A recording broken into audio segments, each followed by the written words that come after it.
یہ فرقے بنائے کس نے ہیں؟ ہندوستان میں جب اسلام آیا تو وہ اسلام غلط تھا یا ٹھیک تھا؟ بولو. وہ ٹھیک, وہی چلتا ہوا آ رہا ہے آج تک. جو اس سے ہٹے گا اور اس سے ہٹ کے الگ نام رکھا وہ غلط ہے. علماء دیوبند نے کوئی الگ دین کی بنیاد نہیں رکھی.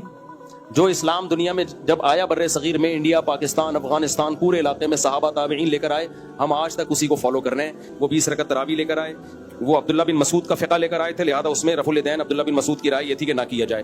ٹھیک ہے نا. تو وہ سارا اسلام چلتا چلتا آیا. پھر کیا ہوا؟ کچھ لوگ اہل حدیث بنے. وہ ایک نیا فرقہ پیدا ہوا تھا اہل حدیث.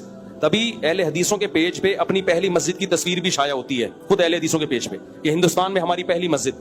آپ علماء دیوبند کی کوئی پہلی مسجد بولو نہیں دکھا سکتے.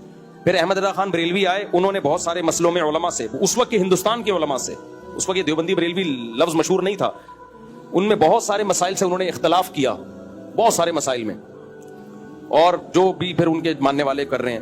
اب ہوا یہ کہ پبلک نے فرق کرنے کے لیے کہ جو بریلوی نہیں تھے ان کو دیوبندی کہنا شروع کر دیا, کیونکہ جو دیوبند کا مدرسہ تھا ان کے عقائد وہی تھے جو صدیوں سے علماء کے چلے آ رہے تھے. ان سے انحراف کیا جناب احمد رضا خان بریلوی صاحب نے. نبی کو عالم الغیب کہنا, مختار کل کہنا, یہ سب چیزیں انہوں نے کی.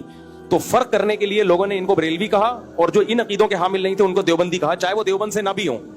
اب مولانا ابو الحسن علی ندوی تو ندوۃ العلماء کے تھے, وہ دیوبند کے تھوڑی تھے, لیکن ان کو بھی کہا کیا جاتا ہے دیوبندی. یہ دیوبندی نہیں, یہ بریلویوں سے فرق کرنے کے لیے لوگوں نے نام دیا. اور پھر اہل حدیث جو تھے وہ بہت بعد میں ہیں, وہ تو بہت ہی بعد میں آئے ہیں. ان کی تو پہلی مسجد ان کے آفیشیل پیج سے شائع ہوئی ہے کہ ہندوستان میں ہماری پہلی مسجد. اس سے پہلے کس کی مسجدیں تھیں؟ ساری ہماری مسجدیں تھیں. نام دیوبندی نہیں تھا, کیونکہ یہ دیوبندی بریلوی فرقے نہیں بنے تھے. تو یہ فرقہ جو بنا ہے بریلوی بنا ہے, اس سے فرق کرنے کے لیے لوگوں نے ہمیں دیوبندی کہنا شروع کر دیا. تبھی ہمارا سلسلہ نسب نبی تک پہنچتا ہے, حالانکہ سارے دیوبندی تھوڑی تھے, یعنی دیوبند سے تھوڑی منسوب تھے.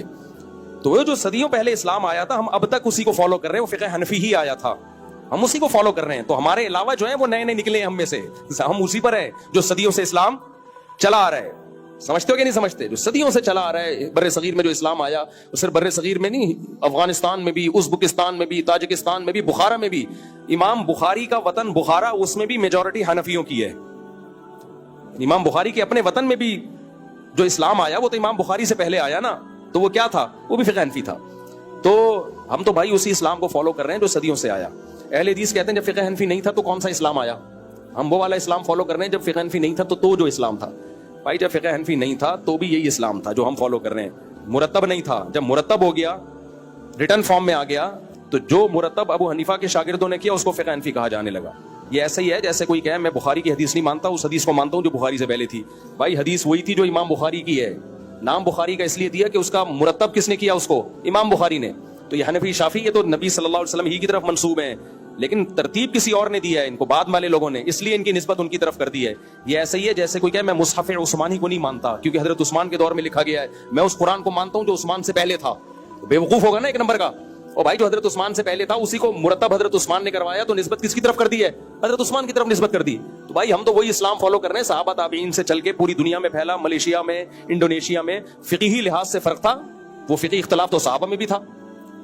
بعد میں جتنے لوگ آئے ہیں نئے نئے ناموں سے, یہ نئے ہیں. تو ہمیں جو دیوبندی کہا جاتا ہے وہ اس لیے نہیں کہ ہم علماء دیوبند کے بعد وجود میں آئے ہیں, نا نا نا نا نا. بریلوی فرقہ بعد میں وجود میں آیا ہے, تو ان سے فرق کرنے کے لیے کیا کہہ دیا. اس کی مثال ایسے ہے جیسے ہمیں سنی کہا جاتا ہے, تو صحابہ تو شیعہ سنی نہیں تھے. صحابہ میں تھے کوئی شیعہ سنی؟ ہم یہ کہیں گے صحابہ سارے سنی ہی تھے, ٹھیک ہے نا, نام سنی نہیں تھا ان کا, کیونکہ شیعہ مذہب نہیں تھا. شیعہ مذہب بعد میں آیا ہے, تو ان سے فرق کرنے کے لیے جو شیعہ نہیں تھے ان کو کیا کہا جانے لگا؟ سنی. اب کوئی کہ سنی بات کا فرقہ ہے, میں نہیں مانتا, صحابہ کے دور میں تو نہ شیعہ تھے نہ سنی تھے. ہم کہیں گے بھائی سنیوں کے جو عقیدے ہیں وہ وہی ہیں جو صحابہ تابعین کے تھے, لیکن ان کو نام سنی نہیں دیا گیا تھا کیونکہ ضرورت نہیں تھی نام دینے کی. تو جب شیعہ فرقہ وجود میں آیا تو پھر ان کو سنی کہا جانے لگا شیعوں سے فرق کرنے کے لیے. تو ایسے میرے بھائی علماء دیوبند صدیوں سے صحابہ تابعین تبع تابعین سے جو جماعت چلی آ رہی ہے, اسلام لے کے آئی ہے, وہی علماء دیوبند ہے, کوئی نئی چیز نہیں ہے. ان کو دیوبندی کہا نہیں جاتا تھا کیونکہ بریلوی فرقہ ہی نہیں تھا, تو فرق کرنے کے لیے کہنے کی ضرورت تھی نہیں. سمجھتے ہو کہ نہیں سمجھتے؟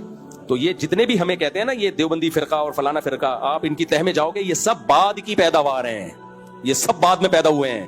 ہم ہی ہیں جو اوریجنل پہ, جو محمد بن قاسم کے دور میں اسلام آیا تھا, صحابہ تابعین تبع تابعین اسلام لے کر آئے تھے.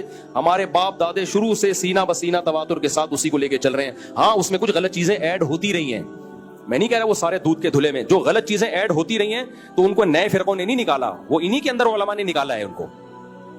غلط چیزیں بھی ایڈ ہوئی ہیں اس میں تو وہ علماء ہی نکالتے ہیں اس کو. کچھ علماء ان غلطیوں کو سپورٹ کرنا شروع کر دیتے ہیں, اہل حق ان کو نکالنا شروع کر دیتے ہیں, تو نکالتے بھی علماء ہی ہیں ان کو. تو کہ یہ جو نئی نئی چیزیں مارکیٹ میں آ رہی ہیں, یہ تو سوائے اس کے کہ امت کو توڑنے کے علاوہ کوئی کام انہوں نے کیا نہیں ہے.